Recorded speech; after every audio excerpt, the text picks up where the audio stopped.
আমি এখন আছি মুন্সিগঞ্জ। সকাল সকাল ঘুম থেকে উঠে গেলাম চারপাশের পরিবেশটা দেখার জন্য। আমি মুন্সিগঞ্জ আগামীকাল আসছি, একটা বিয়ের দাওয়াতে আসছি মুন্সিগঞ্জ। ভাবলাম যে মুন্সিগঞ্জ যখন আসছি, মুন্সিগঞ্জ জায়গাগুলো উঠে দেখে যায়। মুন্সিগঞ্জ যে জায়গায় আমি আসছি সেই জায়গা খুবই সুন্দর একটা জায়গা। আশেপাশে দেখেন বিশাল বট গাছ, এটা বলে মুন্সিগঞ্জে অনেক পুরনো বট গাছ, কয়েকশো বছর পুরনো বট গাছ। দুইটা বট গাছ আছে, দুইটা বট গাড়ি অনেক সুন্দর। অনেক দূর দূরান্ত থেকে মানুষ আসে বট গাছগুলো দেখার জন্য। আশেপাশে মানুষের সাথে কথাবার্তা বলে আমি যতটুকু জানতে পারলাম যে এই বট গাছ দুইটা অনেক পুরনো বট গাছ, কয়েকশো বছর পুরনো। এবং এই বট গাছটা দেখতে অনেকে আসেন, বিশেষ করে অফ ডেগুলোতে আসেন। মুন্সিগঞ্জ অনেক সুন্দর একটা জায়গা। মুন্সিগঞ্জ দেখার জন্য অনেক কিছু আছে। প্রথমত মুন্সিগঞ্জ মানুষ আসে মাওয়া ফেরিঘাট দেখার জন্য, যেখানে মানুষ ইলিশ মাছ খেতে আসেন। দেন পদ্মা নদীর সৌন্দর্য দেখতে আসেন মাওয়া ফেরিঘাট। রাতে আসেন, দিনে আসেন, বিশেষ করে রাতেই মানুষ আসেন। ফেরিঘাটে আসেন, মাওয়া ফেরিঘাটে মাছ কিনতে আসেন, ইলিশ মাছ ভাজা খেতে আসেন, পদ্মা নদীর সৌন্দর্য দেখতে আসেন। এছাড়া আছে কি পদ্মা রিসোর্ট। পদ্মা রিসোর্ট সাধারণত পদ্মা নদীকে দেখার জন্য পদ্মা রিসোর্টটা করা হয়েছে। চারপাশে যে নদীর সৌন্দর্য উপভোগ করার জন্য পদ্মা রিসোর্টটা করা হয়েছে। এছাড়া আছে কি মায়াবী ওয়াটার পার্ক আছে। ওখানে একটা খুবই ব্যয়বহুল পার্ক। আমাদের বাংলাদেশে যতগুলো পার্ক আছে ওয়াটার পার্ক, তাতে সবচেয়ে ব্যয়বহুল হলো এটা। সেটা দেখতেও অনেক সুন্দর।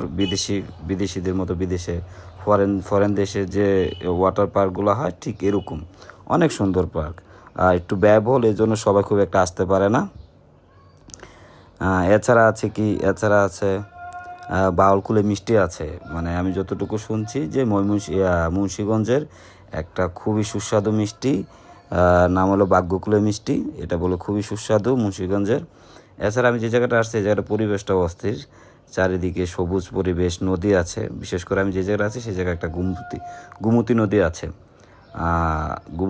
আছে। নদীটা অনেক সুন্দর। আমিও যাওয়ার পরে গোসল করছি, নদীর সৌন্দর্য উপভোগ করছি। খুবই সুন্দর জায়গা। আমি আরও কয়েকদিন থাকবো ভাবতেছি। জায়গাটা আশেপাশে জায়গাগুলো দেখবো, আপনাদেরকেও দেখাবো ইনশাল্লাহ, চিন্তা ভাবনা আছে। এছাড়া আছে কিছু লোকাটা সেতু আছে, এখানে একটা অনেক ধরনের সুন্দর সেতু আছে। দেন আশেপাশে জায়গা যদি আপনি দেখতে চান তাহলে মনে হচ্ছে যে এই পদ্মা নদীটাই বেশি দেখা যায়। আর ওই যে মাওয়া ফেরিঘাট মানুষ যায়, এটার জন্য সাধারণত মানুষ মুন্সিগঞ্জ আছে। এছাড়া মুন্সিগঞ্জের কাছাকাছি আছে হলো আপনার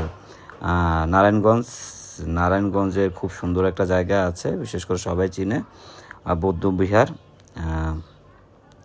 সেই জায়গায় সোনারগাঁ বৌদ্ধবিহার সবাই নামে চিনে। জায়গাটা অনেক সুন্দর। আমি ভাবছি যাব। আমি গেলে আপনাদের হয়তো সাথে নিয়ে যাব, দেন আপনাদেরকেও দেখাবো পরিবেশটা কত সুন্দর, আর ওই জায়গার ঐতিহ্য সব কিছু দেখাবো। এখন আপাতত মুন্সিগঞ্জ আছি। মুন্সিগঞ্জ আরও 3-4 দিন থাকবো। আমার ওয়াইফের বোনের বিয়ে, বোন মানে খালাতো বোনের বিয়ে, এই সুবাদে এখানে আসা। মুন্সিগঞ্জ এর আগে কোন সময় আসি নাই। আসা হয়েছে মানে ওই যে মাওয়া যাত্রাপথে যতটুকু দেখা যায়। এটা হলো মুন্সিগঞ্জের শেষ মাথা, একেবারে মুন্সিগঞ্জের শেষ মাথা, কুমিল্লার ফার্স্ট। মানে আমরা মনে করি আমার শ্বশুরবাড়ি থেকে 5 মিনিট আসলেই কুমিল্লা দেওয়া যাবে। দাউদকান্দি যে ব্রিজটা বলে, দাউদকান্দির পরে তো কুমিল্লার সৃষ্টি।